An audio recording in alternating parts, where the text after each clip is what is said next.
গোমতী নদীর তীব্র ভাঙনে এবার হুমকির মুখে পড়েছে তেলকাজলা এলাকার গুরুত্বপূর্ণ সংযোগ সড়ক ও আশপাশের গ্রামগুলো। পচারমারঘাট সমর সেতুর অদূরে অবস্থিত এই মূল সড়কের বড় অংশ ইতিমধ্যেই নদীগর্ভে বিলীন হয়েছে।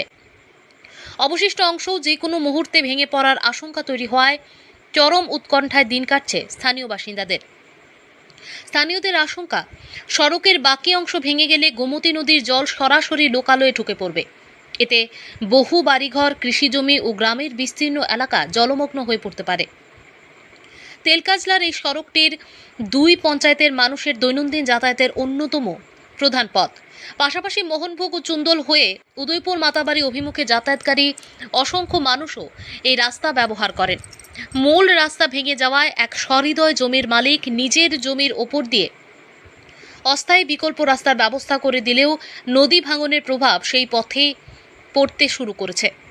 সামান্য বৃষ্টিতে কাঁচা রাস্তাটি কাদায় পরিণত হয়ে চলাচলের অনুপযোগী হয়ে পড়ছে। এমন পরিস্থিতিতে দ্রুত স্থায়ী সমাধানের দাবি তুলেছেন এলাকাবাসী। তাদের দাবি, আধুনিক প্রযুক্তি ও কার্যকর নদী প্রতিরক্ষা ব্যবস্থা করে তেলকাজলার গুরুত্বপূর্ণ এই সড়কটি রক্ষা করতে হবে। অন্যথায় শুধু একটি রাস্তা নয়, গ্রাম ও মানুষের জীবন জীবিকাও মারাত্মক হুমকির মুখে পড়বে বলে আশঙ্কা প্রকাশ করেছেন স্থানীয়রা। ব্যুরো রিপোর্ট, প্রতিদিন ত্রিপুরা। এই যে জায়গা যদি তাড়াতাড়ি যদি ঠিক না হয় তাহলে এই যে এই রাস্তা ভাঙতে হতে হয়তো বাড়ি করে দিয়েও যেতে পারে, রাস্তাটা বাড়ি করে দিয়ে ভাঙতে ভাঙতে অথবা বাড়ি করে রাখতে পারে নদী দিয়ে, যে পরিস্থিতি দেখা যেতেছে এখন। আসলে গ্রাম করে তো ভয়াবহ দেখা যেতে চাইবো, কিন্তু ভাঙলে তো রাস্তা ভাঙলে অন্য দিকে যাইতে পারবো, অন্য দিকে রাস্তা ভাঙবো।